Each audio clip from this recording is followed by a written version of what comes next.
Assalamualaikum warahmatullahi wabarakatuh. Shalom, Om Swastiastu, Namo Buddhaya, salam kebajikan, salam sejahtera, dan salam sehat bagi kita semua. Transformasi digital menuntut masyarakat untuk dapat beradaptasi dengan segala bentuk perubahan yang ada. Di sisi lain, pemerintah terus melakukan upaya untuk memastikan masyarakat mendapatkan kemudahan dalam proses adaptasi tersebut, serta terus mendorong pemerataan dan percepatan transformasi digital nasional. Salah satu upaya pemerintah melalui Kementerian Komunikasi dan Informatika adalah dengan memberikan edukasi kepada masyarakat terkait literasi digital. Program literasi digital memberikan edukasi dengan menggunakan modul dan kurikulum yang menyasar 4 pilar utama literasi digital, yaitu digital skill, digital safety, digital ethics, dan digital culture. Program literasi digital direncanakan diselenggarakan setidaknya melalui pelatihan setiap tahunnya yang menjangkau hingga kabupaten kota di 34 provinsi di Indonesia. Literasi digital merupakan salah satu kecakapan yang perlu dimiliki oleh setiap masyarakat untuk dapat memanfaatkan kesempatan atau mendapatkan peluang baru yang muncul yang diakibatkan oleh shifting teknologi yang ada saat ini. Kecakapan literasi digital yang baik juga diharapkan dapat menghantar masyarakat Indonesia menjadi masyarakat yang beretika, berbudaya, dan tentram dalam penggunaan dan pemanfaatan berbagai aplikasi layanan yang memanfaatkan internet. Tahun 2021, indeks literasi digital Indonesia adalah 3,49 dari skala 1 sampai 5. Ada peningkatan sedikit dari tahun sebelumnya. Antara lain, perbaikan terjadi pada pilar digital culture dan digital skill, tetapi ada penurunan juga pada pilar digital ethics dan digital safety. Berdasarkan hal tersebut, maka diperlukan upaya baru yang lebih efektif dalam mendorong peningkatan pemerataan kecakapan literasi digital masyarakat Indonesia. Salah satu upaya yang telah dilakukan untuk mendorong peningkatan dan pemerataan kecakapan literasi digital masyarakat Indonesia adalah dengan bekerja sama dengan perguruan tinggi baik negeri maupun swasta dengan pola KKN, kuliah umum, dan pengabdian masyarakat. Target 250.000 masyarakat terliterasi digital melalui kolaborasi antara Kementerian Komunikasi dan Informatika, perguruan tinggi dapat tercapai sebelum tahun 2022 berakhir. Pada kesempatan ini, tak lupa kami mengucapkan terima kasih atas kerjasama dan dukungan dari pejabat di lingkungan perguruan tinggi, baik negeri maupun swasta. Terima kasih juga kami ucapkan kepada berbagai pihak, sehingga literasi digital sektor pendidikan dapat terlaksana sebagai salah satu bentuk tanggung jawab kita bersama dalam meningkatkan kualitas masyarakat agar semakin cakap digital. Demikian yang dapat saya sampaikan. Semoga Tuhan Yang Maha Esa senantiasa menyertai langkah kita bersama dalam memajukan Indonesia. Indonesia terkoneksi, semakin digital, semakin maju. Wassalamualaikum warahmatullahi wabarakatuh. Om Santi Santi Santi Om.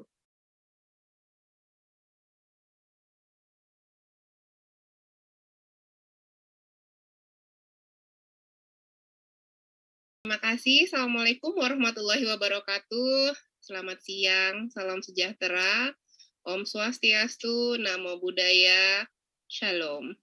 Jadi kalau umpamanya sedikit sepintas soal salam ya, karena kita sekarang berbicara soal berpancasila di era digital, sama seperti yang tadi sudah dicontohkan oleh Bapak Dirjen Pak Semi, panggilan akrabnya, itu walaupun kalau mamanya sebisa mungkin ketika kita salam di sebuah acara itu diucapkan secara utuh mewakili sejumlah besar agama dan kepercayaan yang ada di Indonesia. Begitu. Dan kalau bisa kita ini sehari-hari yang nggak mungkin juga sih kalau ketemu teman yang ngomong Assalamualaikum warahmatullahi wabarakatuh dan seterusnya enggak ya, mungkin ketika dalam acara. Nah, pada siang hari ini saya diberi kesempatan untuk menyampaikan sharing sebenarnya. Kalau saya sih lebih suka menyebutnya sharing. Bagaimana kita itu dalam, saya coba share dulu ya. Oke. kita berbicara bagaimana kita cakap digital untuk menghindari fraud. Dalam sebuah sesi berpancasila di era digital, memang saya diberi amanah untuk menyampaikan satu hal soal kecakapan digital, problem solving gitu ya. Tapi karena saya sendiri kesehariannya juga ada dalam organisasi yang berkutat dengan fraud examiner, itu memeriksa kecurangan, sehingga saya itu banyak berbicara soal fraud. Nah, sekilas siapa sih saya?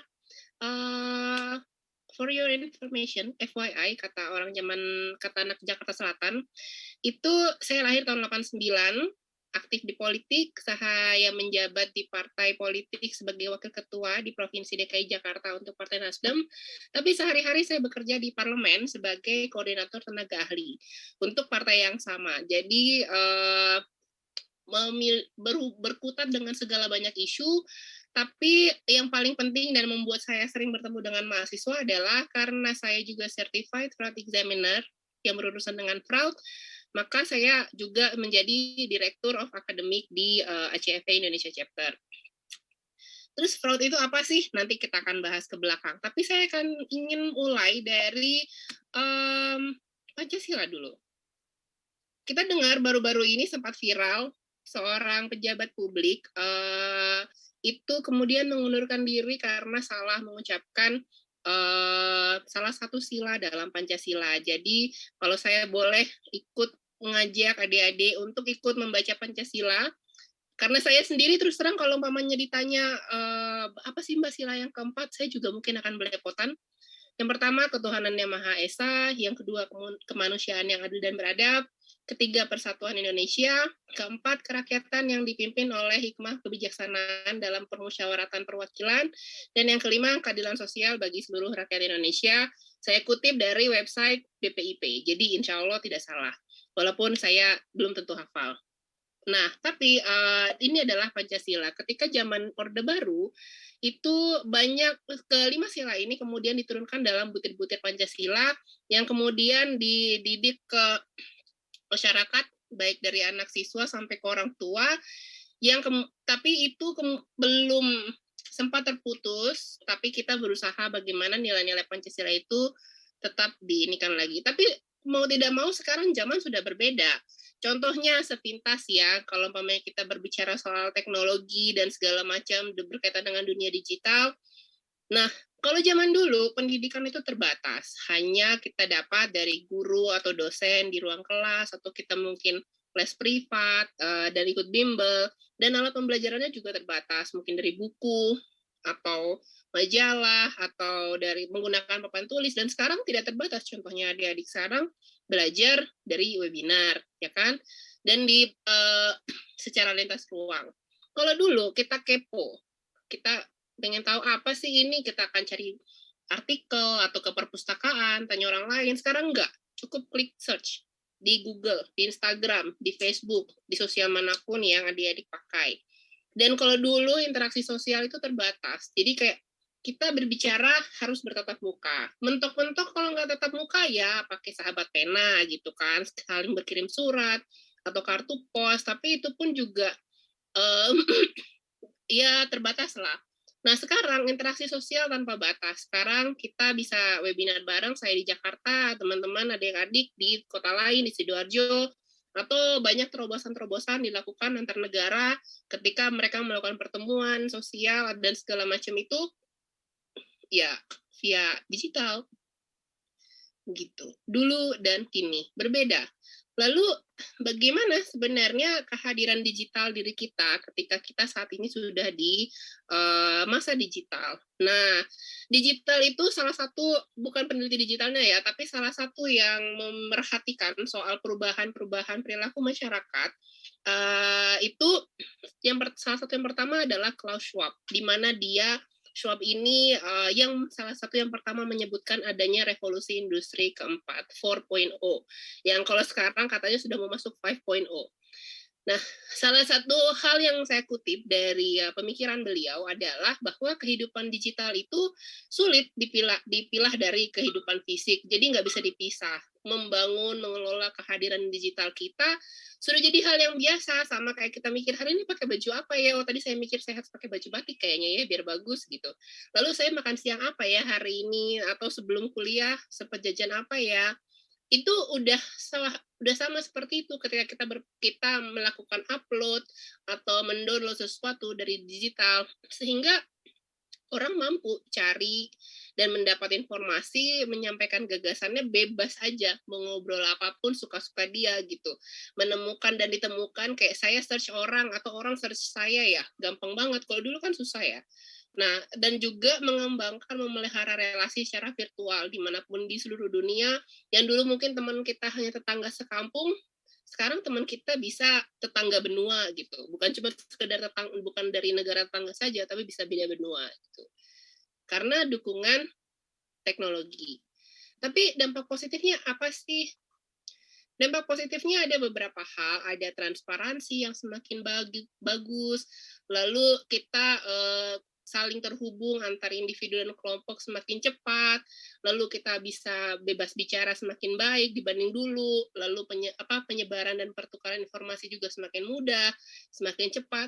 Bahkan hal-hal seperti ini juga meningkatkan efisiensi pelayanan pemerintahan gitu, dan juga dalam ini yang lingkup yang lebih luas, adanya juga ekonomi bersama, shared ekonomi yang dimungkinkan karena adanya dunia digital. Tapi negatifnya apa? Nah, negatifnya ada kemungkinan pelanggaran privasi yang lebih besar karena semua orang bisa mengakses kita bisa mengakses semua orang. Adanya kemungkinan pencurian identitas, theft identity itu meningkat. Lalu bully yang mungkin dulu cuma di sekolah, hanya antar siswa, sekarang udah bukan bully yang tatap muka, tapi bahkan online. Bisa komen, ada orang upload apa kita nggak suka, kita bully. Kalau umpamanya ini apa sih, kita stalk online gitu. Nah itu sebenarnya dampak negatif. Lalu bisa juga terjadi penyebaran informasi tidak akurat, banyak hoax, terus reputasi kita sendiri pun harus dikelola di dunia digital. Juga adanya kelompok berbasis kepentingan dan polarisasi itu menjadi semakin mungkin terjadi karena adanya teknologi, dan juga walaupun tadi ada transparansi ya, tapi kalau tidak semua orang tahu bagaimana algoritma informasi, karena kurangnya kecakapan digital, maka ini juga bisa berdampak negatif karena tidak bisa dimanfaatkan dengan baik. Berikutnya, ada dampak lain yang positif atau negatifnya itu kembali ke diri kita masing-masing. Yang pertama adalah ketika kita mengakses dunia digital, kita pasti meninggalkan jejak digital. Apa sih yang kemarin saya search? Apa sih yang tahun lalu saya search? Apa sih yang 5 tahun lalu saya upload? Itu ada jejaknya. Dari jejak-jejak itu orang bisa melakukan profiling terhadap diri kita. Oh, Farah itu berdasarkan apa yang sudah diupload di beberapa sosial media, orangnya begini loh. Oh, gitu ya, dan seterusnya. Lalu adanya iklan targeted iklan itu karena tadi jadi tambah banyak iklan yang sesuai dengan apa yang kita cari, kita Google sebelumnya dan segala macam. Suka ngeliat nggak kalau umpamanya kita habis search apa di Google atau sosial media, nanti habis itu iklan-iklan itu akan sesuai dengan apa yang sebelumnya kita cari. Nah, terus juga kita tahu-tahu kayak seperti seolah-olah punya identitas lain di dunia digital. Adanya informasi dan berita sesuai dengan target, dan juga mengembangkan gerakan sosial secara daring jadi semakin mudah, baik gerakan politik, umpamanya komunitas hobi bareng, bahkan melakukan kejahatan. Jadi ini adalah dampak yang bisa jadi positif ataupun negatif tergantung bagaimana diri kita itu menanggapinya. Lalu gimana sih berpancasila di era digital itu?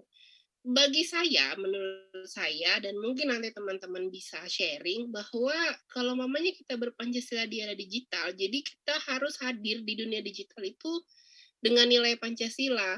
Jadi bukan hanya lagi sekedar komen saya udelnya atau upload sesuka hati kita, sampai sini Insta Story atau Facebook Story, sampai makan ini terus harus di-upload, di foto dulu gitu kan.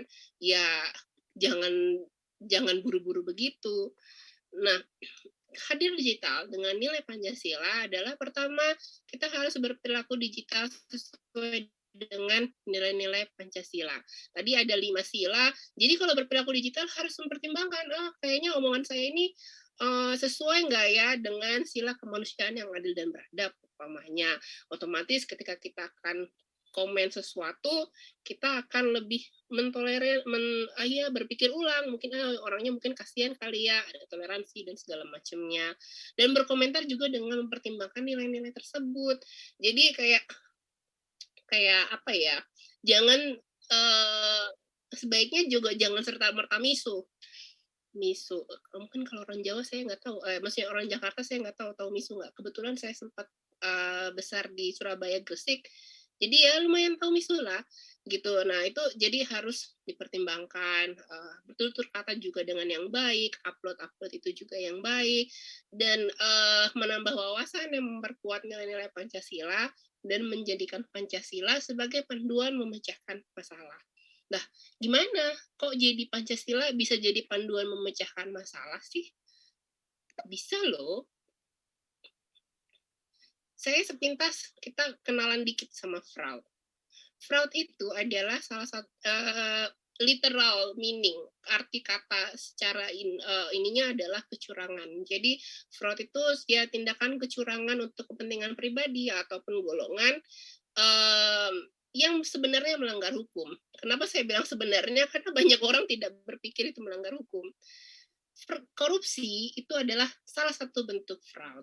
Penyalahgunaan aset, kekayaan negara, perusahaan, bentuk fraud. Bahkan kita menulis laporan keuangan yang salah, itu juga fraud. Ya itu akhirnya kan di situ orang berpikir, oh iya sebenarnya merugikan ya, dan terjadi di semua jenis organisasi, baik yang perusahaan, pemerintahan, swasta, startup, bahkan perusahaan yang sudah ada listing di bursa efek pun terjadi fraud. Itu sebelum pandemi. Sepanjang pandemi, asosiasi saya itu melakukan survei juga. Jadi kita konsisten melakukan survei setiap tahun. Sebelum 2019 lalu 2020 yang sudah keluar hasilnya, sepanjang pandemi fraud itu lumayan meningkat loh. Ada yang secara signifikan, ada yang slightly, ada yang netral, ada yang berkurang. Nah, itu semua terjadi kenapa? Karena pengaruh teknologi digital itu sendiri. Nah, tadi kecakapan digital untuk mencegah masalah. Jadi kalau kita berpikir problem solving, jangan berpikir ada masalah dulu ya baru dipecahkan. Enggak. Kita mulai dari mencegah dulu. Pertama, hati-hati dalam mengunggah atau mengunduh sesuatu, harus bijak. Lalu karena apa? Informasi diri kita yang telah diunggah dapat dimanfaatkan pihak lain untuk kejahatan. Contoh beberapa bulan yang lalu di Instagram, itu saya rasa mungkin di Facebook juga ya, karena mereka satu induk platform.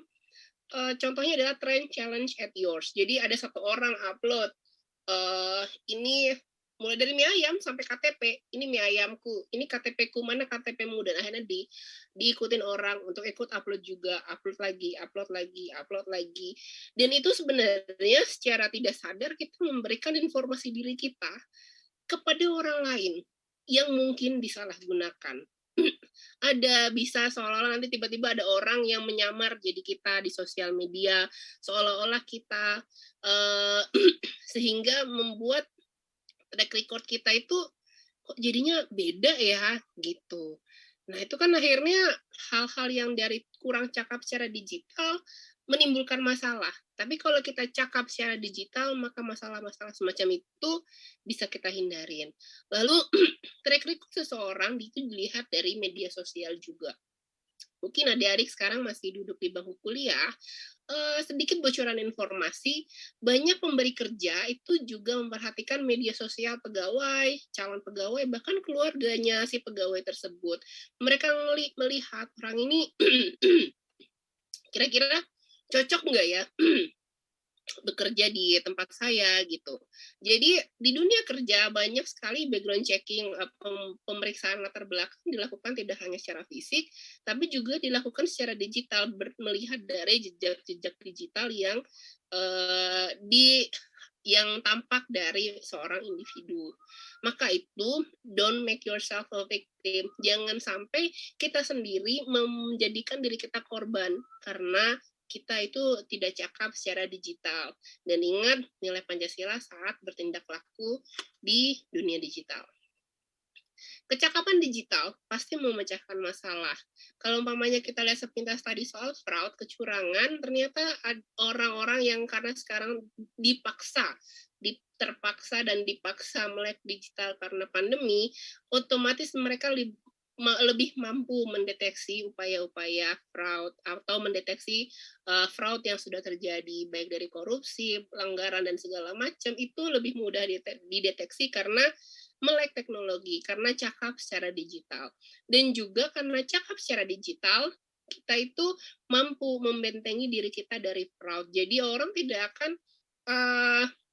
akan semudah itu menggunakan identitas kita, informasi diri pribadi kita, untuk kepentingan pribadinya sendiri yang mungkin yang hanya sekedar receh dan bisa jadi malah disalahgunakan untuk kejahatan. Walaupun saat ini ada undang-undang pelindungan data pribadi yang sudah disahkan, tapi upaya pemerintah untuk hal tersebut tentu tidak mungkin berjalan sendiri dan kita harus mendukung pemerintah dengan ikut membentengi diri kita. Yang ketiga, itu kalau kita cakap secara digital dalam memecahkan masalah, kita juga membantu mengurangi terjadinya upaya fraud seperti korupsi, suap, dan lain sebagainya. Kenapa? Karena interaksi sosial yang dulunya hanya tatap muka dan susah dideteksi, itu yang kemudian berpindah ke ranah digital menjadi sangat gampang dideteksi kalau mau. Gitu, jadinya akan membuat orang semakin menjaga diri, dan itu kontrol sosial yang luar biasa. Tapi kalau umpamanya kita kurang cakap, maka ya sekali lagi kita menjadi korban itu lebih mudah. Dan berperilaku anti fraud, yang berperilaku anti kecurangan di dunia digital, baik di dunia digital maupun di kehidupan sehari-hari, itu pasti sama dengan kita berpancasila.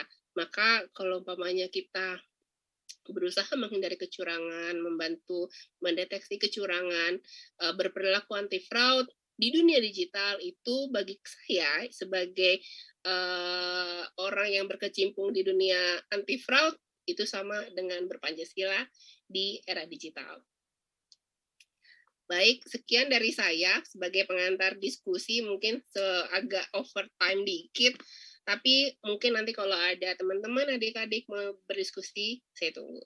Terima kasih.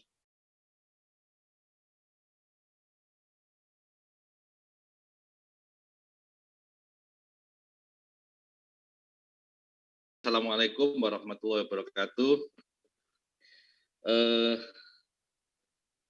Teman-teman semuanya, khususnya para mahasiswa di lingkungan Universitas Nahdlatul Ulama Sidoarjo yang saya banggakan. Jadi kalau kita bicara digital culture, sebelum masuk ke digital culture, kita kalau bicara digital itu kan tentunya diartikan secara letterlek itu kan angka. Tapi di sini kita tidak bicara dengan angka binari 1, 2, 3 dan seterusnya. Kita tidak bicara di situ. Di sini digital culture terkait dengan budaya digital. Gitu. Nah, kebetulan saya diberikan amanah menjadi wakil rektor 2 di Universitas Nahdlatul Ulama Sidoarjo sejak tahun 2022 ini. Langsung saja, karena waktu kita juga terbatas, kita hanya diberikan waktu kurang lebih 15-20 menit, maka mari kita maksimalkan seperti yang disampaikan Kak Farah tadi, bahwa ini sebagai stimulus atau pancingan bagi teman-teman untuk berpikir lebih kreatif lagi, berpikir lebih dinamis lagi, bagaimana menyongsong teknologi ke depan ini dengan perilaku yang Pancasilais. Nah, tentunya kalau kita bicara terkait dengan digital, kita tidak lepas dari internet. Nah, hasil survei di sini kurang lebih 4,24% itu pemakai internet itu usia yang sudah senja, 54 tahun ke atas. 29% sekian persen itu 35 sampai 54 tahun. Nah, yang paling besar ini ternyata usia-usia produktif, usia 19 sampai 34 tahun. Nah, ini seusia teman-teman mahasiswa ini. Itu memang paling banyak memanfaatkan internet ini. Kalau yang masih anak-anak kurang lebih 13 sampai 16 tahun itu rata-rata memang fokus untuk pendidikan dan juga mungkin untuk game-game dan lain sebagainya. Bukan ke menyikapi kondisi yang ada saat ini di dunia internet. Nah, sedangkan digital culture di sini itu merupakan kemampuan individu dalam membaca. Tentunya di sini membaca apa yang ada, apa yang kita lihat khususnya di internet. Nah, setelah itu menguraikan. Kita tidak cukup hanya membaca, menguraikan. Tuh, tentunya di situ terus membiasakan diri, memeriksa dan membangun wawasan kebangsaan. Jadi dalam kita melakukan interaksi di dunia digital, itu kita harus mampu menjadi pembaca, menguraikan, biasakan, memeriksa, membangun wawasan kebangsaan yang sesuai dengan nilai-nilai Pancasila dan Bhinneka Tunggal Ika dalam kehidupan kita sehari-hari. Digital culture sebagai wujud kewarganegaraan digital dalam konteks keindonesiaan. Nah, karena kita fokus di negara kita yang kita cintai, Indonesia, nah, kita harus tahu budaya Indonesia itu gimana, adat istiadat budaya Indonesia itu seperti apa, terus norma-norma yang ada, aturan yang ada, itu semua harus kita jadikan satu dalam konteks keindonesiaan. Boleh kita bicara internet atau digital itu budaya-budaya asing masuk ke dalam negara kita. Boleh, tapi kita harus mampu menyaring, mampu memberikan filter supaya apa? Supaya kita tidak terbawa oleh arus budaya-budaya asing tersebut.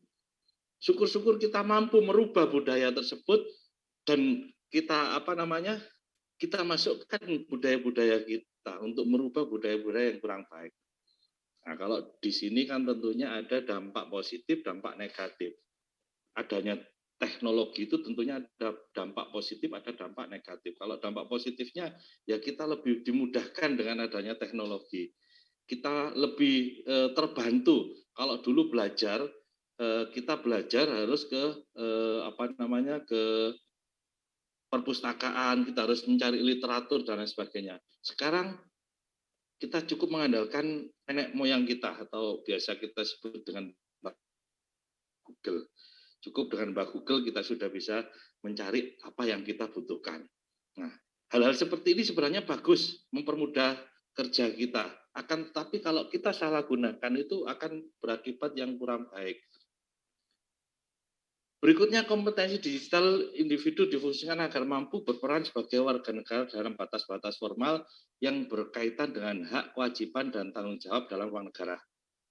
Nah, sebagai warga negara, kita juga harus punya pengetahuan bahwa apa yang menjadi hak kita dan apa juga yang menjadi kewajiban kita. Tentunya kalau kewajiban di sini ada tanggung jawab di dalamnya, dalam ruang bernegara. Kalau tadi Kak Farah sudah menyampaikan jangan sampai nanti Anda, sikap Anda atau perilaku Anda dalam berdigital, dalam bermedia sosial itu akan meninggalkan jejak digital yang tidak bisa dihapus sampai kapanpun. Nah, itu yang bagian dari tanggung jawab kita. Kita boleh berhak untuk melakukan apapun di dunia media atau di digital culture ini. Kita boleh melakukan melakukan aktivitas apapun, akan tetapi kita punya tanggung jawab, akan tetapi kita punya kewajiban untuk menjaga. Satu, menjaga bahwa kondusivitas, bahwa dengan sikap kita itu jangan sampai terjadi sesuatu yang tidak diinginkan. Tuh. Berikutnya, area dan indikator kompetensi budaya digital. Nah, pengetahuan dasar akan nilai-nilai Pancasila dan Bhinneka sebagai landasan kecakapan digital dalam kehidupan berbudaya, berbangsa, dan bernegara. Tadi sudah disampaikan juga oleh Kak Farah, kalau dulu, kalau anak-anak generasi tahun 70-an, tahun 80-an, itu sangat sangat familiar dengan istilahnya penataran P4. Nah, di situ benar-benar anak sekolah, tadi disampaikan anak sekolah, anak kuliah, bahkan orang tua itu dilatih penataran P4. Pedoman penghayatan dan pengamalan Pancasila. Itu diwajibkan pada masa Orde Baru.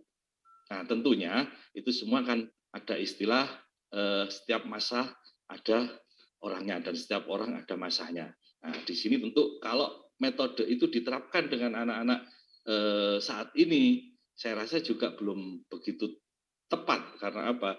Karena sekarang lebih kreatif. Kalau dulu itu hanya mendengarkan, hanya melakukan instruksi. Kalau anak sekarang hanya diperintahkan atau diinstruksikan, tentunya akan melakukan perlawanan. Nah, tentunya harus lebih kreatif dalam menyampaikan ide-ide atau gagasan-gagasan kita. Ya seperti ini luar biasa, Pandu Digital Indonesia ini sudah melakukan terobosan sesuatu hal yang saat ini pendekatannya itu dengan media digital. Ini perlu kita apresiasi kegiatan-kegiatan seperti ini karena gempuran budaya-budaya asing melalui media sosial ini kalau kita tidak bentengi dengan kegiatan-kegiatan yang positif seperti ini tentunya akan berbahaya pada budaya bangsa Indonesia itu sendiri. Jadi kami juga mewakili masyarakat akademisi juga berterima kasih kepada tim Pandu Digital dan Kominfo ini dalam kolaborasinya yang apik ini untuk terus ditingkatkan supaya generasi kita itu merasa ada yang melindungi, merasa ada yang memberikan filter, merasa ada yang membentengi terkait dengan pengaruh-pengaruh budaya asing itu sendiri. Nah, kalau kita bicara terkait dengan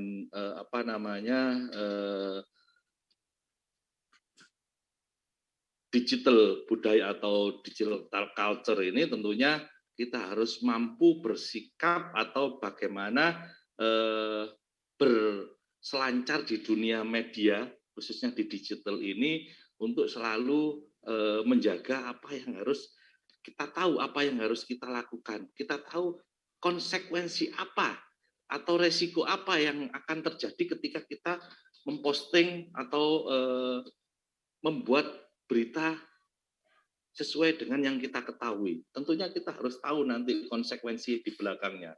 Kalau itu tidak kita lakukan ya tentunya nanti sangat berbahaya sekali.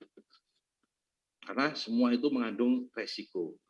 Nah, kalau tadi disampaikan bahkan jangankan di penerimaan pegawai misalnya, seleksi pegawai. Ini yang agak sedikit bisa dikatakan realistis atau bisa dikatakan agak lucu.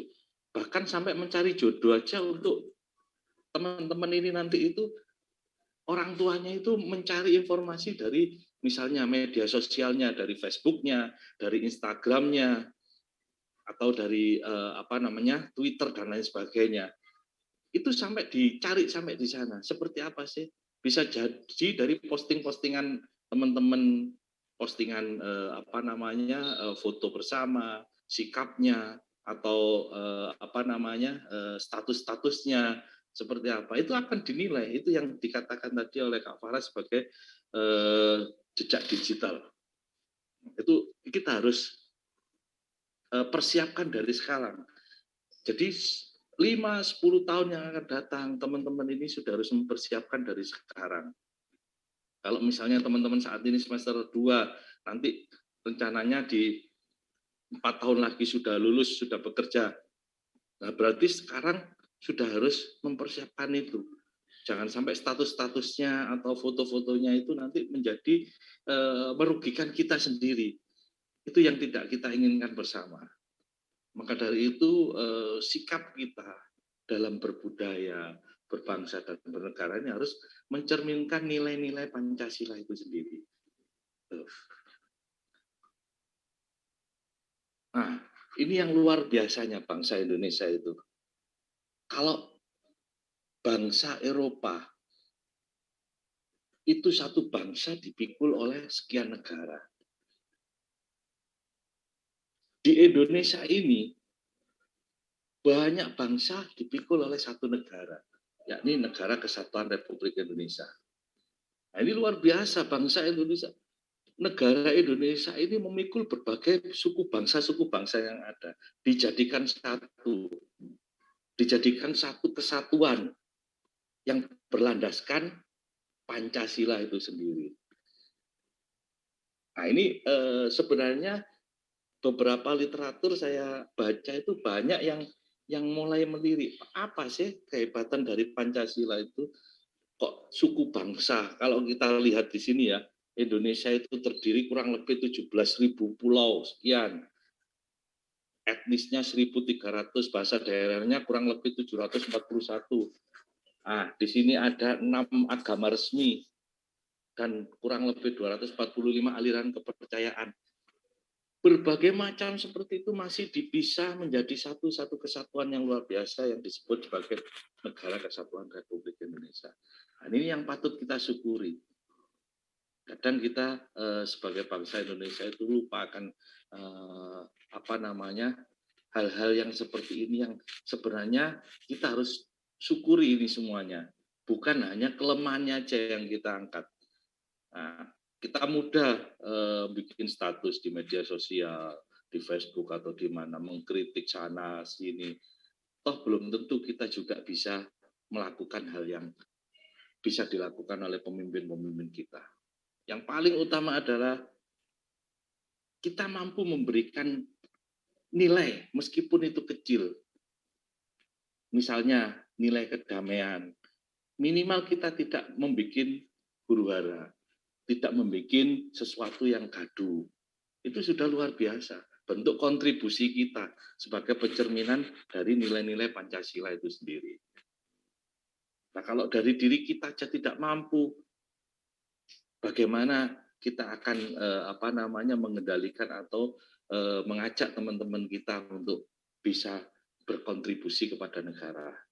Sekali lagi minimal hal-hal kecil, hal-hal kebiasaan kita, itu yang kita lakukan.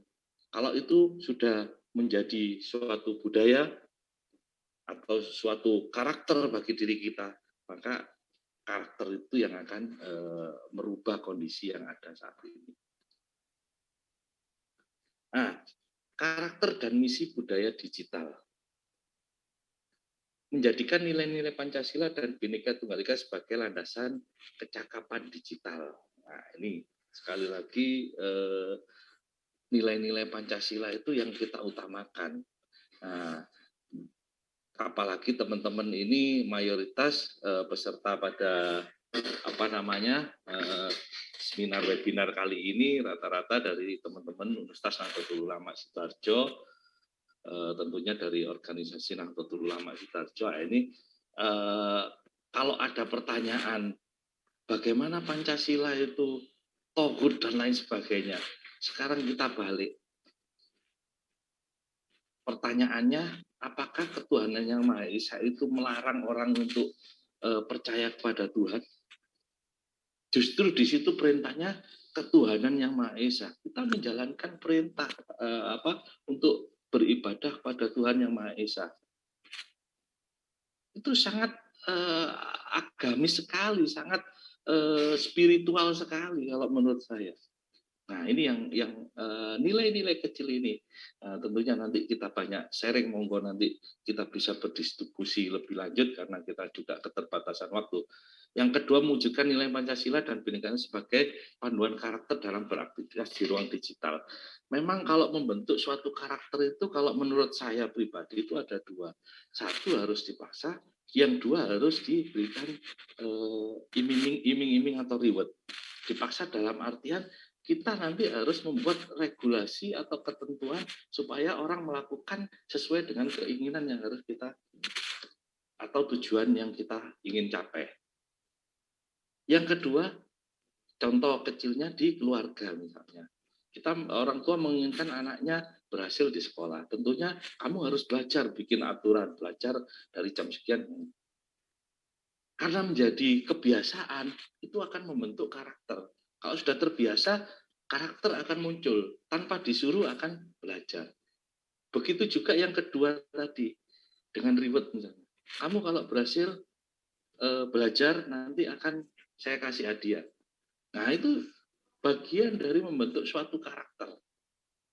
Sama kalau bicara dalam suatu negara. Negara bisa membentuk regulasi, negara juga bisa membentuk reward atau hadiah itu sendiri. Nilai Pancasila dan Bhinneka Tunggal Ika di ruang digital. Nah, kalau ditinjau dari sudut pandang sila pertama, ini cinta kasih, saling menghormati perbedaan kepercayaan religi di ruang digital. Jadi paling gampangnya jangan sampai kita menghina agama lain, apalagi saudara-saudara kita yang beragama lain di dunia digital. Janganlah kita mengusik ketentraman ibadah mereka dengan apapun itu, baik status ataupun meme dan lain sebagainya. Tentunya anak-anak sekarang kan sukanya kadang tujuannya hanya untuk guyonan, tapi itu bisa menyakiti penganut agama yang lain. Ini yang harus kita hindarkan.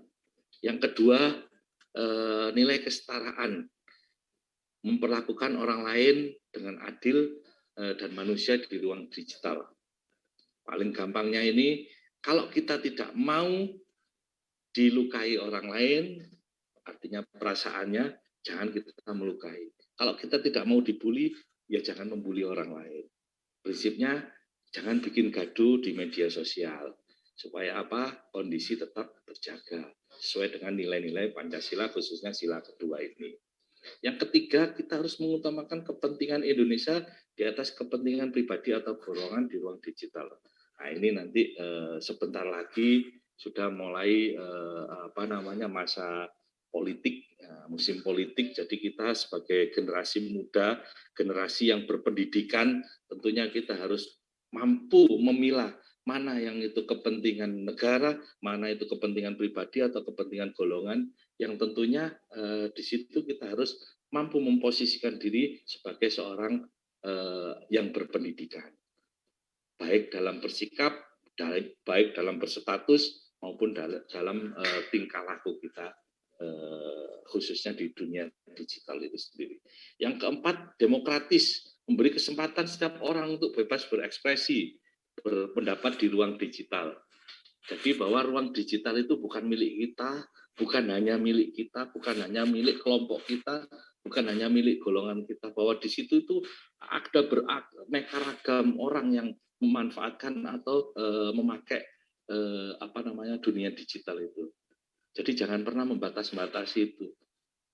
Itu yang nilai-nilai keempat, bahwa di situ ada demokrasi, ada kebebasan yang tentunya dilandasi kebebasan yang bertanggung jawab. Yang kelima, gotong royong bersama-sama bangun ruang digital yang aman, etis bagi setiap pengguna. Nah, masih ada keterkaitan. Makanya Pancasila itu antara sila yang pertama dan kelima itu saling keterkaitan. Nah, di sini terbukti bahwa yang paling utama di situ bersama-sama membangun ruang digital yang aman, etis dan bagi setiap penggunanya. Ya tadi kuncinya, jangan bikin gaduh, jangan bikin sesuatu yang tidak baik di dunia sosial atau di media sosial atau di dunia digital, supaya kondisi tetap terjaga. Yang paling utama, tetap jaga nilai-nilai Pancasila dan Bhinneka Tunggal Ika itu sendiri. Bapak maaf, izin mengingatkan aja waktunya tinggal 2 menit lagi ya Pak. Oh siap. Dampak rendahnya pemahaman atas nilai Pancasila dan tidak mampu memahami batasan kebebasan berekspresi dengan perundungan cyber, ujaran kebencian, sampai provokasi yang mengarah pada perpecahan. Ini yang kita harus hindari dampak-dampak. Tidak mampu membedakan keterbukaan informasi publik dengan pelanggaran privasi digital. Oke, yang paling utama di sini kita harus mampu bagaimana sharing sebelum sharing. Kita harus kritis setiap ada postingan, kita harus mampu menyaring. Kita gampang langsung sharing, kita langsung posting dan lain sebagainya tanpa tahu kebenaran berita tersebut. Tuh. Meminimalisir unfollow, unfriend, block dan lain sebagainya. Kalau kita tidak ada masalah dengan teman, tentunya kita tidak akan melakukan ini. Gotong royong kolaborasi kampanye literasi digital. Mari kita kampanyekan literasi digital ini. Supaya apa? Semua masyarakat dari Sabang sampai Merauke itu tahu bahwa pentingnya literasi digital supaya kita tidak salah dalam langkah, supaya kita tidak salah dalam bertindak atau bermedia sosial. Itu saja dari saya. Ya, yuk masih muda, harus berkarya, mempunyai karya yang sesuai dengan nilai-nilai Pancasila. Saya rasa cukup sekian dari saya, nanti bisa dilanjut dengan sesi tanya jawab. Wallahul muwaffiq ila aqwamit thoriq. Assalamualaikum warahmatullahi wabarakatuh.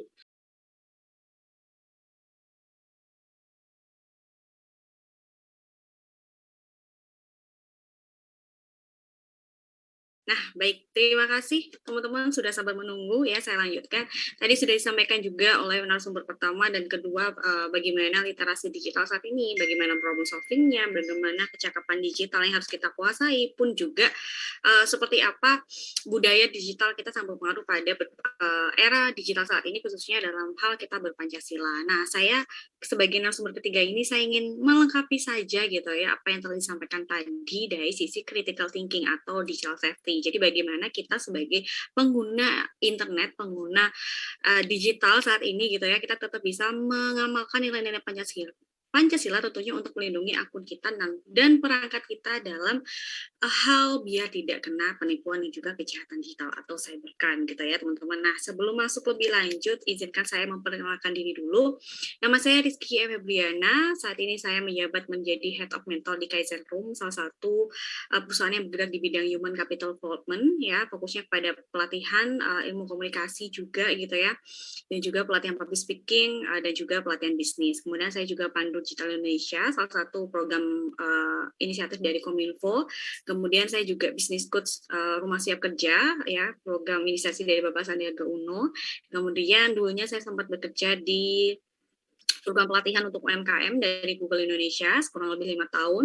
Dan saat ini saya juga punya kesibukan baru gitu, tanggung jawab baru untuk jadi dosen praktisi di Kampus Merdeka, mengajar di Prodi Bisnis Digital seperti itu. Nah, teman-teman kalau mau dapat informasi lebih bermanfaat lagi gitu ya tentang digital, teman-teman silakan follow Instagram dari Pandu Digital Indonesia dan juga silakan follow dari Instagram saya di @rizky_febriana. Gitu ya, teman-teman. Terima kasih.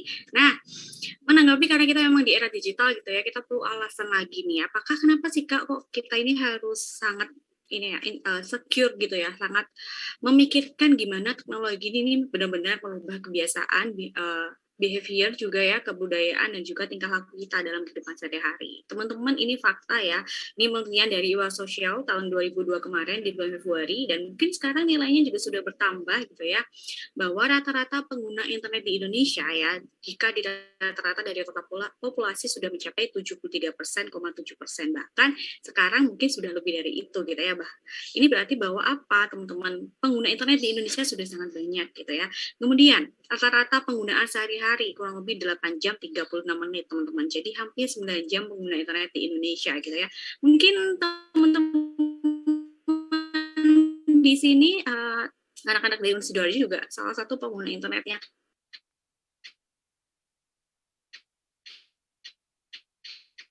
Seharian gitu ya, ada yang nge-game, ada yang scroll TikTok dan lain sebagainya, dan bahkan menggunakan smartphone untuk mengakses internet kita, nge-game dan lain sebagainya itu dengan smartphone seperti itu ya teman-teman. Oke. Ini semoga seninnya aman ya, karena di rumah saya sudah mulai mendung gitu ya, hawanya hujan deras sepertinya. Nah, kemudian teman-teman semuanya, dari peningkatan teknologi tadi, dari peningkatan era teknologi yang sudah sangat masif tadi gitu ya, muncullah sebuah kebiasaan baru nih teman-teman semuanya. Karena di sini adalah teman-teman dari Universitas Sidoarjo gitu ya, Sivitas Akademika, pasti nih teman-teman juga merubah kebiasaan nih ya. Dulu, apalagi karena pandemi ya teman-teman, kita mungkin hanya sebatas belajar dari rumah aja. Ya, gitu. Maaf, hanya belajar di sekolah gitu ya. Kita terbatas dengan buku atau terbatas dengan suara saya masih terdengar ya di sinyalnya. Nah, mungkin kita terbatas belajar hanya dari buku, hanya di sekolah gitu ya. Kita kalau mau kelompokan, mau ketemu temannya, mau diskusi itu harus ketemu temannya langsung gitu ya. Nah, sekarang kita tidak lagi seperti itu. Kita punya kebiasaan baru di mana kita dulunya awalnya dipaksa ya untuk berinteraksi lewat sosial gitu. Berinteraksi lewat dunia maya gitu ya, untuk di sosial media ya, di perangkat digital kita. Karena apa?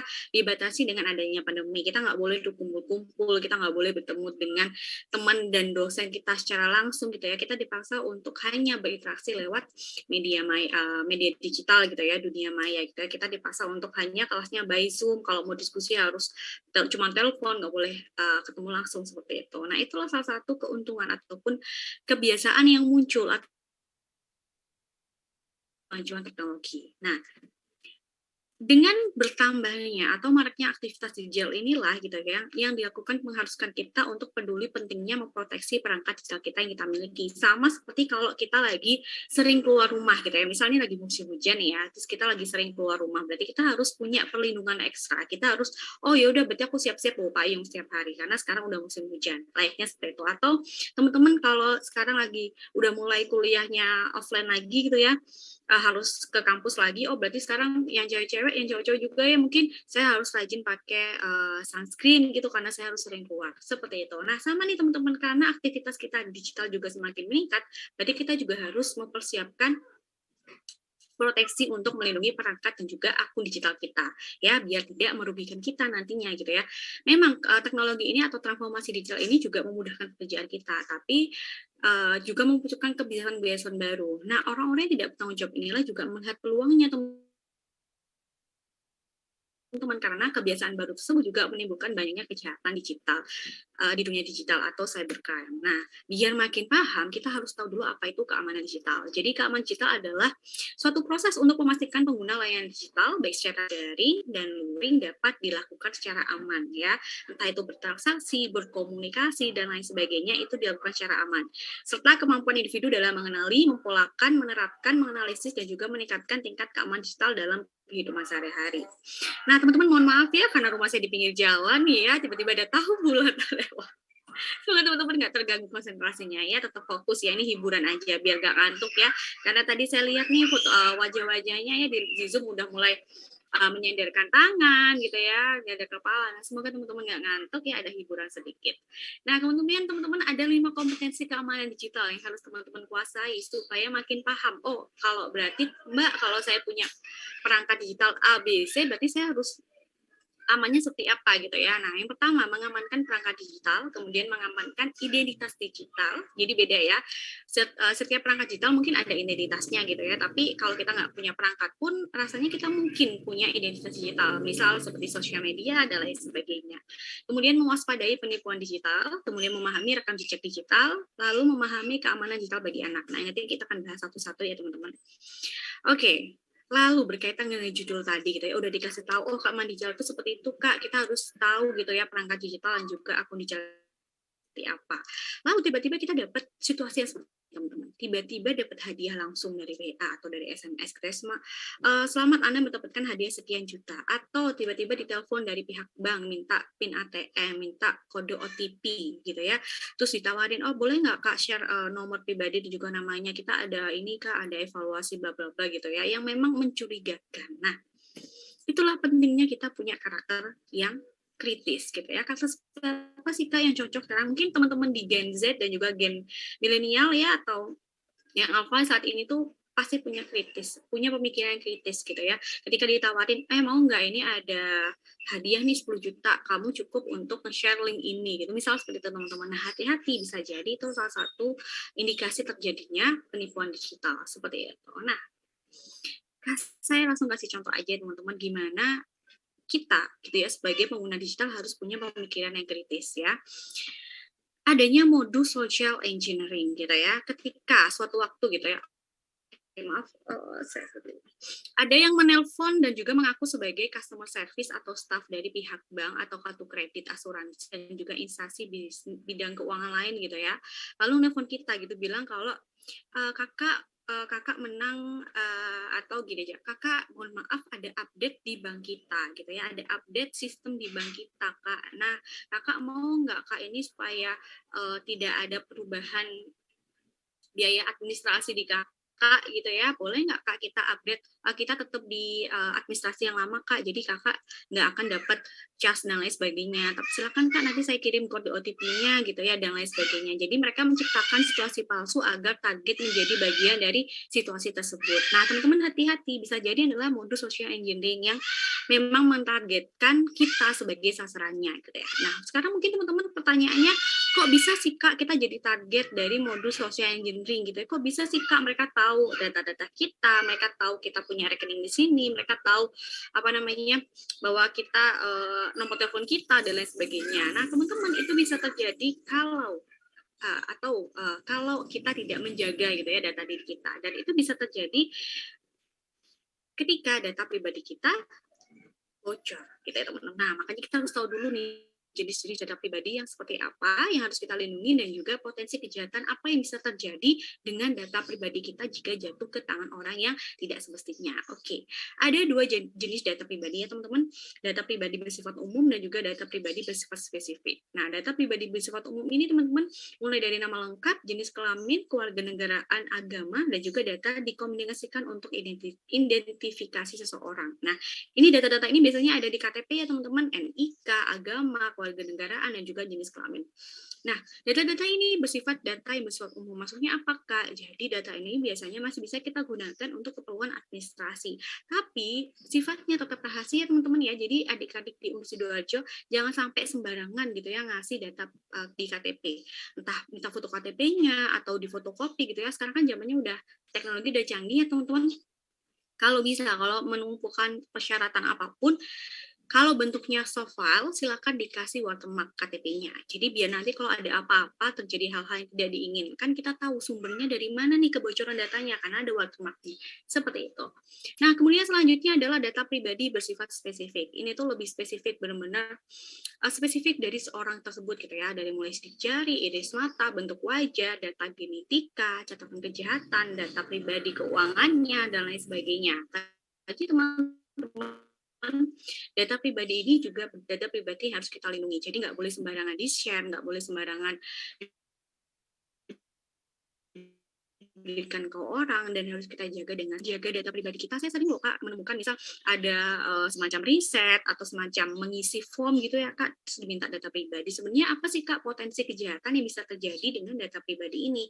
Nah teman-teman, contoh-contohnya nih ya, salah satu yang bisa terjadi potensi kejahatan dari data pribadi kita, yang pertama adalah jual beli data. Ini data pribadi yang paling simpel, potensi kejahatan yang paling simpel yang bisa terjadi dari data pribadi. Misal nih ya, ada nomor telepon kita terkena namanya illegal marketing gitu ya, tiba-tiba kita di WA ditawarin pinjol, ditawarin hal-hal lain, atau ditelepon dari asuransi yang kita sebenarnya nggak ada terkait dengan asuransi tersebut. Nah itu namanya jual beli data, karena data kita tidak dengan persetujuan kita disebarluaskan gitu ya, terus hanya ditelepon digunakan untuk telemarketing ilegal seperti itu. Kemudian ada profiling untuk target politik ataupun iklan di media sosial, kemudian pendaftaran akun pinjaman online, ambil alih akun gitu ya, meretas akun layanan, kepentingan telemarketing juga, dan juga intimidasi atau cyberbullying. Sebenarnya banyak ya potensi kejahatan bisa terjadi dari data pribadi. Oke, saya cepat aja teman-teman karena waktunya singkat gitu ya, nanti takutnya nggak cukup. Nah, biar makin jelas, saya langsung kasih contoh-contohnya bagaimana data pribadi ini berpotensi untuk terjadinya kejahatan. Nah, tadi kalau data pribadi kita berhasil gitu ya disebarluaskan orang yang tidak bertanggung jawab, tiba-tiba kita dapat SMS WA seperti ini. Nah, gimana sih Kak cara melindungi supaya kita tuh nggak terjerat dalam penipuan digital ini? Oke, teman-teman, ini ada contoh ya. Siapa di sini yang pernah dapat ini ya, WA atau SMS seperti ini? Pasti pernah ya, salah satunya saya pun juga pernah gitu ya. Nih yang sebelah kiri dulu deh ya, sebagai nasabah yang terhormat rekening Anda dinyatakan hadiah dari ini tiba-tiba saya dapat hadiah dari BRI, ya. Identifikasi pertama teman dilihat dulu, aduh mungkin nggak ya BRI ya, nggak ada angin, nggak ada hujan gitu ya, ngasih hadiah ke saya. Pun saya juga nggak punya rekening BRI, misal seperti itu. Dan ini kan bank besar ya teman-teman, masa iya sih pakai website yang gratisan ya, blogspot.com gitu ya. Kemudian sebelah kanannya, oke, pesan terakhir, selamat Anda mendapatkan hadiah tabungan sebanyak 125 juta dari Shopee gitu ya. Tiba-tiba kita dapat hadiah dari Shopee gitu ya. Tapi linknya nggak jelas nih Kak, ada http://tini.ccndian dan bla bla bla gitu ya. Nah teman-teman yang patut dicek gitu ya, yang paling mudah adalah ketika di depannya itu nggak ada huruf S-nya. Jadi hanya HTTP, bukan HTTPS. Dan tidak ada tanda gemboknya. Teman-teman, website yang aman itu ada tanda gemboknya di depan dan ada S-nya, HTTPS. S itu artinya secure ya. Jadi kalau linknya aja udah nggak aman gitu ya, ini mengidentifikasikan bahwa ketika linknya diklik bisa jadi data kita yang tercuri gitu ya, adanya tindakan phishing gitu ya teman-teman. Jadi hati-hati kalau ada link-link yang seperti ini, jangan diklik gitu ya teman-teman. Dan nanti pun kalau misalnya teman-teman menemukan link yang cukup aman gitu ya, ada S-nya gitu ya, tapi juga teman-teman masih curiga. Nah, teman-teman harus double check gitu ya. Bisa jadi linknya aman, tapi isinya tidak bisa dipertanggungjawabkan. Jadi double check gitu ya, hati-hati. Oke, kemudian kita lanjut lagi, penipuan digital yang juga sering banget ditemui adalah penipuan rekening ya. Mungkin di sini anak-anak Unudarjo nih ada yang punya usaha gitu ya, atau ada yang hobi belanja online gitu ya, tapi tidak lewat orang ketiga, pihak ketiga maksudnya ya. Jadi kalau pihak ketiga tuh lewat e-commerce kan uangnya relatif lebih aman karena barangnya tiba baru kita klik barang sudah diterima terus baru uangnya terkirim gitu, intinya seperti itu. Nah, kalau kita langsung bayar ke seller gitu ya, langsung transfer kan kita takut ya, aduh ini barangnya beneran nggak ya dikirim, nanti saya udah bayar ternyata saya diblok dan lain sebagainya. Nah, untuk berhati-hati teman-teman silakan untuk cek rekening dari si seller, apakah rekeningnya pernah dilaporkan dalam hal penipuan atau terindikasi melakukan penipuan dan lain sebagainya, di cekrekening.id. Nanti ada nilainya nih teman-teman, rekeningnya apakah terpercaya atau enggak. Intinya seperti itu. Oke, selanjutnya nih teman-teman Unu Sidoarjo, kalau mau persiapan untuk mencari lowongan kerja, mau magang gitu ya, mau PKL dan lain sebagainya gitu ya. Biasanya kan kita rajin-rajinnya nih ya ngirim undangan, mengirimkan email penawaran untuk kita magang gitu ya, ataupun kita lagi rajin-rajinnya nih cari lowongan baru nanti ya teman-teman yang udah lulus gitu ya. Nah teman-teman diperhatikan nanti ya, penipuan online juga bisa terjadi di email. Meskipun rasanya email tuh kan privacy banget ya Kak, email itu kan kaitannya kayak jarang. Kalau nomor telepon kan bisa yang nomor telepon tuh dapat dari mana aja. Tapi kalau email rasanya tuh kayaknya tuh aman-aman aja, tapi kok bisa? Nah, ini teman-teman salah satu peluang terjadinya penipuan di email gitu ya. Tiba-tiba kita dapat email dari orang nggak tahu. Ini contohnya dari Rumah Sakit Siloam gitu ya. Kita dapat undangan tes calon karyawan. Tapi pas dilihat emailnya, kok kayaknya nggak mungkin ya siloam@pos.com, kok kayaknya mencurigakan. Nah, teman-teman lain kali kalau menemukan email-email kiriman gitu ya, seperti ini silakan dicek di emailchecker.net ya, nanti ada nilainya. Nah, di sini nilainya bad, berarti bisa dipastikan emailnya tidak bisa dipertanggungjawabkan. Karena apa? Teman-teman pasti pernah dengar ya, atau pernah melihat di film-film gitu ya, dapat email entah dari mana, terus kita suka klik linknya, ternyata itu adalah phishing gitu ya, pasti klik laptop kita ataupun komputer kita terhack gitu ya, data kita langsung tercuri semua dan lain sebagainya. Nah teman-teman takut kan seperti itu, nah makanya dicek dulu deh emailnya itu dari mana, seperti itu. Oke, nah ini yang terakhir teman-teman, potensi terjadinya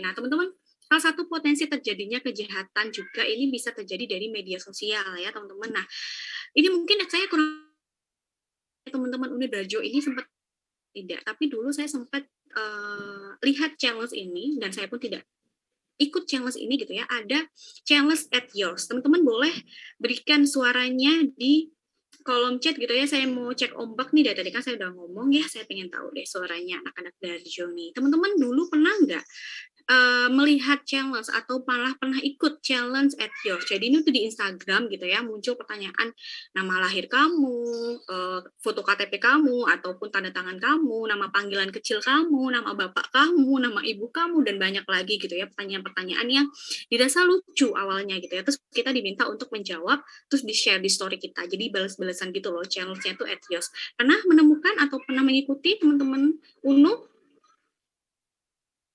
Kak Joningrat, nggak pernah Kak followersnya dikit. Aduh maaf Kak Joningrat, bukannya saya ini ya tidak ada maksud lain. Ini saya juga nggak tahu ya, saya juga nggak pernah ikut ya. Ini saya juga masih bertanya sampai saat ini gitu ya. Saya rasa ini juga ini ya salah satu hal merugikan gitu, entah follow-nya dikit atau banyak, tapi ini memang tujuannya untuk tahu data pribadi kita. Oke, nggak pernah Kak, nggak pernah ikut challenge-nya. Oke, cukup di sini ya. Kita lanjut, mungkin kali ini nggak pernah, tapi teman-teman dulu tuh ada challenge ini gitu ya, di mana kita memberikan data-data pribadi kita secara langsung gitu ya, tanpa sadar bahwa ini adalah pencurian data gitu kan. Orang bisa mengumpulkan ya ini data-data kita, nama, KTP dan segala macam gitu. Oke, kita lanjut di sebelah kanan ya. Mungkin teman-teman udah pernah lihat gitu ya. Ini adalah salah satu tren yang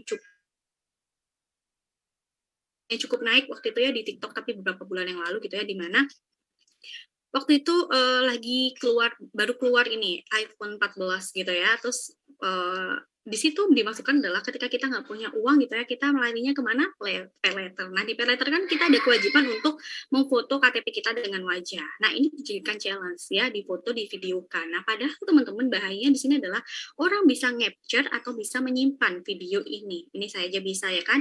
Saya zoom tuh saya bisa melihat KTP-nya kakak ini, tahu data nama, KTP, alamat, NIK-nya. Nah, ini bisa saya jadikan potensi kejahatan gitu. Jadi teman-teman hati-hati kalau ikut challenge jangan sembarangan gitu ya.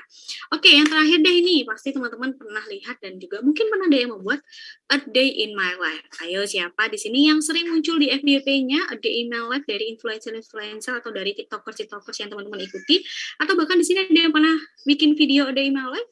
Ya Pak? Boleh dijawab? Ada yang pernah ikut challenge A Day in My Life? Teman-teman Darjo?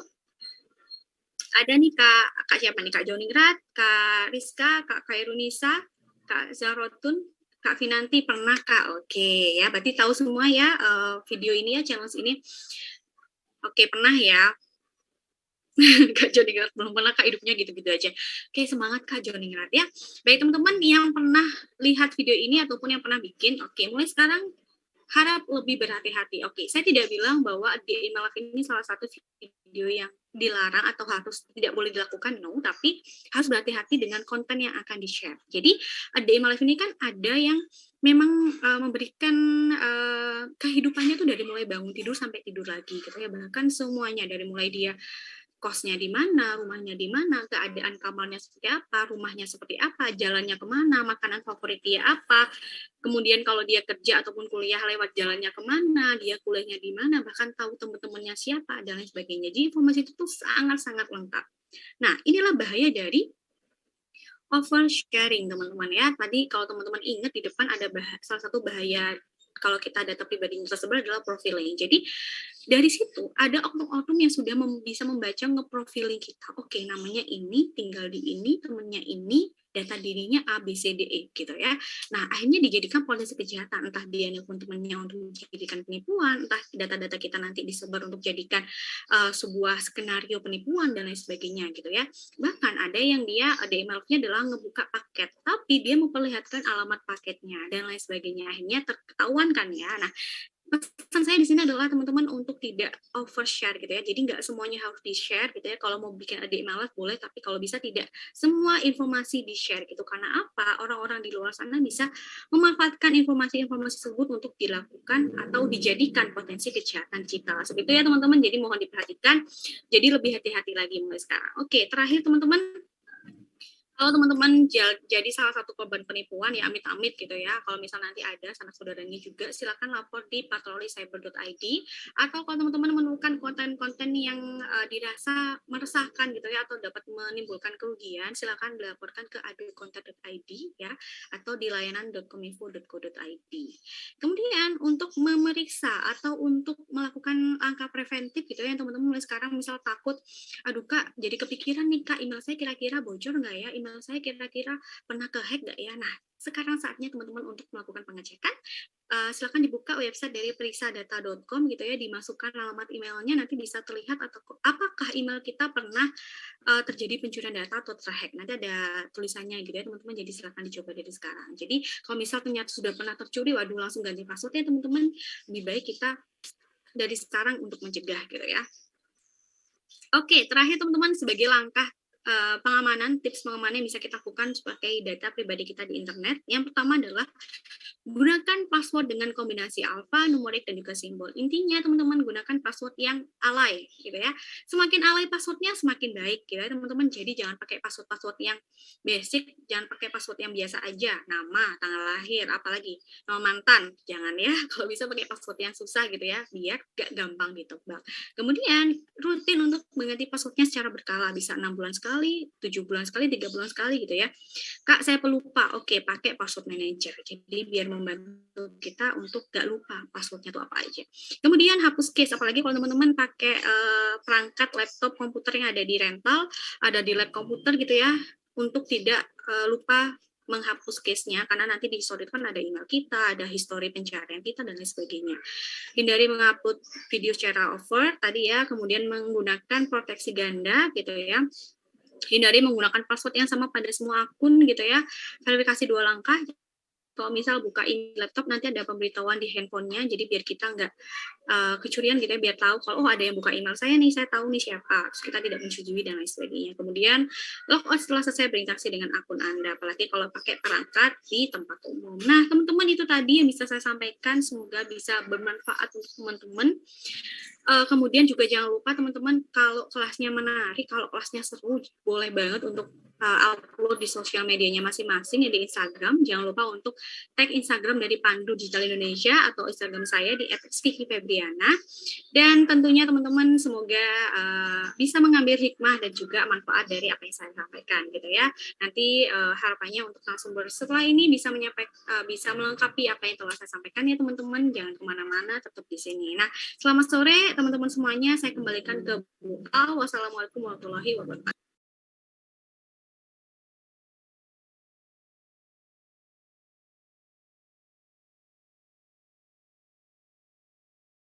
Kita akan diskusi tentang berpancasila di era digital. Satu tema yang penting karena kalau kita bicara Pancasila, seolah-olah ini klasik. Seolah-olah ini diulang-ulang normatif. Padahal menurut saya ini penting sekali. Kenapa? Pertama, Pancasila itu basis konstitusi kita. Pancasila itu adalah dasar negara kita.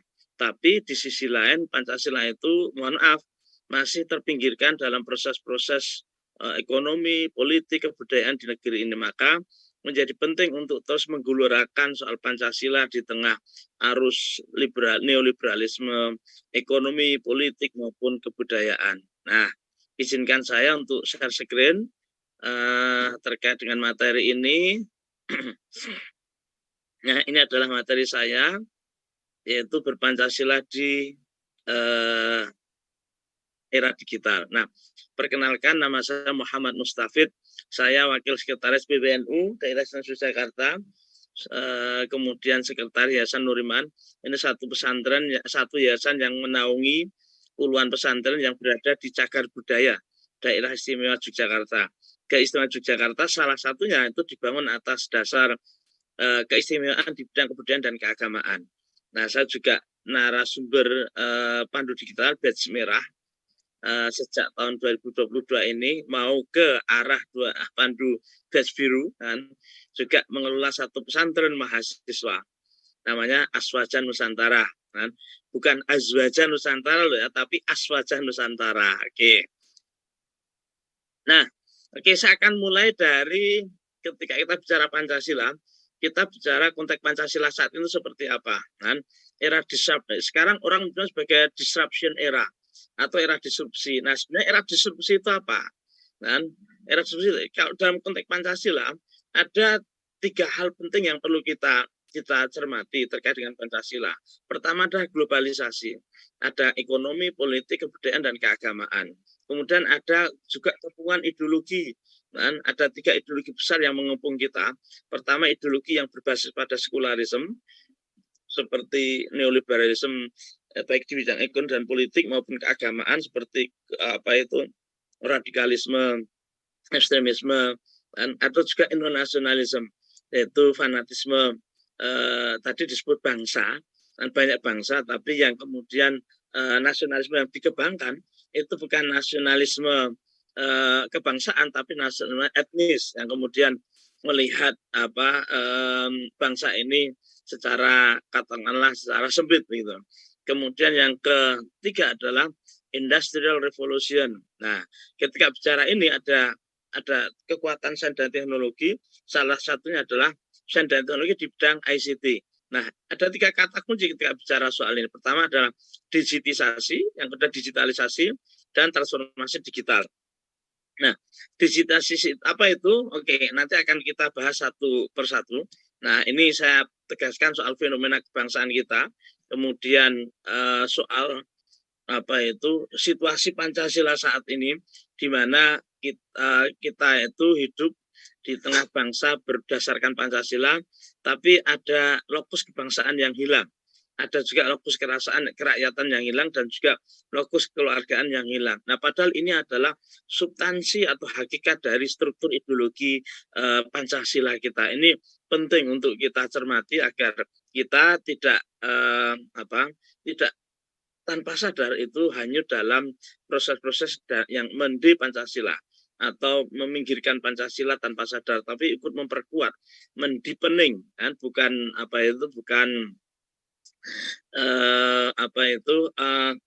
declining Pancasila, dan mendecline Pancasila sehingga hanya menjadi teks yang normatif, tapi tidak menjadi basis untuk merumuskan kebijakan, terutama ekonomi dan politik.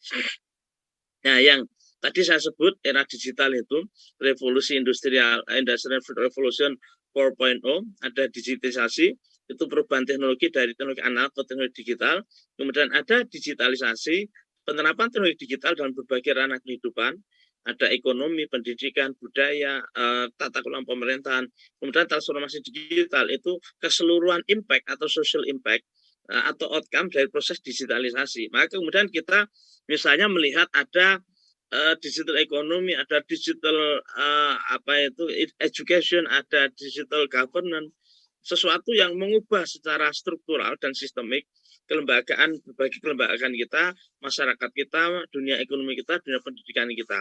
Kalau dulu misalnya untuk seminar seperti ini, itu kita harus datang. Kalau saya di Jogja ya harus ke Sidoarjo dulu. Dan kalau Anda di Sidoarjo ya harus ke Jogja kalau seminar di Jogja. Nah, sekarang dengan platform digital, kita bisa ketemu, bisa melakukan seminar, kuliah juga yang di titik yang berbeda-beda. Ada yang di Sidoarjo, ada yang di Malang, ada yang di Jogja, ada yang di Klaten, bahkan di segala penjuru dunia, bisa dipertemukan dalam satu kelas, dalam satu ruang, namanya platform digital. Nah, ini salah satu revolusi digital itu wujudnya seperti itu. Dan itu sekali lagi mengubah secara radikal tata kelola pendidikan kita. Nah, salah satu dasarnya transformasi digital itu bisa dilihat dari data seperti ini. Dan ada 204,7 juta masyarakat Indonesia itu yang terkoneksi dengan internet. Kemudian ada lebih dari 191 juta yang aktif dalam media sosial. Artinya apa? Kalau kita hanya misalnya saya dulu kuliah di UGM misalnya, itu UGM itu ya hanya 60.000 itu dari D2, D1, D2, D3 sampai S3 bahkan S dungdung kan. Itu ya total hanya 60.000 kan. Itu pun mustahil saya kenal satu persatu. Tapi dengan platform digital memungkinkan kita untuk kenal, untuk berrelasi dengan masyarakat yang berjuta-juta itu di berbagai penjuru. Dan masyarakat kita menghabiskan waktu 8 jam, 36 menit per hari, sepertiga waktu kita habiskan untuk membuka internet atau aktivitas di digital. Ini adalah platform yang paling digunakan oleh masyarakat Indonesia. Ada WhatsApp, itu yang nomor 1, digunakan oleh lebih dari 88 pengguna media sosial, sampai Laiki atau Skype itu 14,9% atau 14,2%. Itu bukan angka yang sedikit, itu lebih dari 20 juta kalau dikuantifikasi. Nah, di tengah-tengah situasi seperti itu, apa yang kemudian kita butuhkan? Dan what we need in digital era. Nah, kita butuh yang namanya digital literasi. Nah, digital literasi itu punya 4 pilar: digital skill, ethics, culture, dan safety. Nah, kita akan diskusi soal digital ethics. Nah, apa sih digital ethics atau etika berinternet itu? sederhananya adalah akhlak, tata krama, atau adab dalam menggunakan internet. Jadi ada adabnya, ada akhlaknya, ada etikanya dalam menggunakan internet. Nah, mengapa itu penting untuk kita diskusikan? Karena ternyata masyarakat kita yang dikenal ramah, masyarakat kita yang dikenal pemaaf, itu menempati peringkat ke-29 dari 32 negara yang disurvei oleh Microsoft. Ini bukan survei abal-abalan. Kita itu berada di peringkat ketiga atau ketiga. Negara yang keempat, negara dengan indeks keadaban digital paling rendah. Kita kalah dengan India, dengan Thailand, bahkan dengan Vietnam. Mereka jauh lebih civilized, jauh lebih beradab, beretika daripada kita dalam ruang digital. Dan dengan kata lain, ruang digital kita itu masih banyak dipenuhi dengan scamming, penipuan atau hoax, berita bohong, ujaran kebencian, diskriminasi, provokasi, sesuatu yang tidak berguna, tidak bermanfaat, bahkan intoleransi misalnya, itu mewarnai wajah digital kita. Karena yang di CI itu mengukur perilaku masyarakat Indonesia atau masyarakat kita di media sosial, di WhatsApp, di Telegram, di Facebook kan. Ini misalnya teman-teman bisa melihat komentar, misalnya Anda buka portal Detik atau portal apa gitu, dan di situ ada kolom komentar. Untuk komentarnya sangat beragam dan kadang-kadang kasar, sarkastis. Inilah wajah digital kita. Maka penting untuk bicara soal etika digital. Ini sudah sangat emergensi untuk kita sikapi bersama-sama. Nah, mengapa etika digital itu penting? Karena di ruang digital itu kita berinteraksi, kita berkomunikasi, bahkan juga berkolaborasi. Dan di ruang digital kita itu sudah berubah menjadi robot, tidak sudah menjadi jaringan elektronik, tidak sudah menjadi machine learning. Tapi di ruang digital kita adalah manusia. Tetap manusia, karena manusia dan kita berhadapan dengan manusia, maka butuh etika interaksi, etika berkomunikasi, etika berkolaborasi, bahkan etika berdebat, etika berpolitik dalam ruang digital. Nah, etika digital itu dibangun atas 4 pilar pokok. Pertama adalah kesadaran. Etika dibangun atas dasar awareness, kesadaran. Dan kita sadar terhadap apa yang kita lakukan. Kita punya tujuan kalau mau melakukan aktivitas digital. Kita aktivitas digital kita dikendalikan oleh prinsip-prinsip etis, prinsip-prinsip yang rasional, moral, bukan impuls kemarahan di luar kendali kita, di luar kesadaran kita. Nah, ini penting sekali untuk membangun etika digital itu kalau dengan kesadaran. Nah, yang kedua adalah punya komitmen yang kuat terhadap nilai-nilai kejujuran atau integritas. Nilai integritas seperti kejujuran, kemudian tidak berbohong, pemaaf, rendah hati, tidak melakukan plagiasi, tidak melakukan penipuan di ruang digital, meskipun mampu dan bisa. Yang ketiga, punya tanggung jawab, ada hak-hak digital, tapi ada juga kewajiban atau tanggung jawab digital. Kita harus siap menanggung semua konsekuensi perilaku digital kita. Yang keempat, selalu menebar kebajikan dalam aktivitas digital, kemanfaatan, keindahan, dan lain-lain. Sehingga kalau kita memiliki 4 pilar ini, maka insya Allah perilaku digital kita akan etis, akan beradab, akan nyaman, dan aman. Nah, dari 4 pilar itu kemudian dirumuskan menjadi 7 indikator kompetensi etika digital. Pertama adalah kompetensi untuk mengakses informasi. Kita punya kecakapan dalam mengakses informasi seperti yang dijelaskan terkait dengan misalnya kecakapan digital, menggunakan mesin pencarian informasi yang efektif, cari literatur dengan efektif, cari data-data untuk riset yang efektif, cari misalnya kerangka teori yang kita butuhkan dengan efektif. Yang kedua, Setelah mampu mengakses informasi, kemudian indikator kedua adalah kita mampu menyeleksi dan menganalisis informasi tersebut. Apakah valid atau tidak, apakah hoax atau tidak, apakah bermanfaat atau tidak, apakah bisa dipertanggungjawabkan atau tidak, apakah bisa dipakai untuk menulis artikel atau tidak. Yang ketiga, indikator kompetensi memahami etika digital sebagai upaya untuk membentengi diri dari tindakan negatif di dunia digital. Dengan mengetahui etika digital, itu akan membuat kita itu terkendalikan dengan kemampuan dan kesadaran tersebut dari tindakan negatif. Yang keempat, kompetensi untuk memproduksi dan mendistribusikan informasi di platform digital. Platform digital membuat kita bukan hanya menjadi konsumen informasi, tapi juga menjadi produsen dan distributor informasi. Bukan hanya menjadi objek, tapi juga subjek teknologi digital. Bukan hanya menjadi makmul atau makmum, tapi bisa menjadi fa'il dan amil dalam platform digital. Tergantung sahabat-sahabat, tergantung rekan-rekan, apakah hanya menjadi objek atau menjadi subjek, apakah hanya terdisrupsi atau menjadi disruptor juga. Nah, yang kelima, kompetensi untuk menerima pesan sesuai dengan etika digital. Yang keenam, kompetensi untuk berpartisipasi, untuk membangun relasi sosial dengan etika digital di dunia digital. Nah, tadi sudah disebutkan bahwa yang mengakses internet itu 200 juta lebih. Berarti kita punya kesempatan untuk membangun pasaduluran, persekawanan kultural, pertemanan dengan semua dengan masyarakat Indonesia di berbagai belahan Nusantara. Meskipun kita belum pernah ketemu secara luring atau offline. Dengan platform digital kita bisa punya kenalan dari Jambi, di Aceh, di Papua, di Kalimantan. Jangan hanya menjadi kata dalam tempurung. Mohon maaf ya.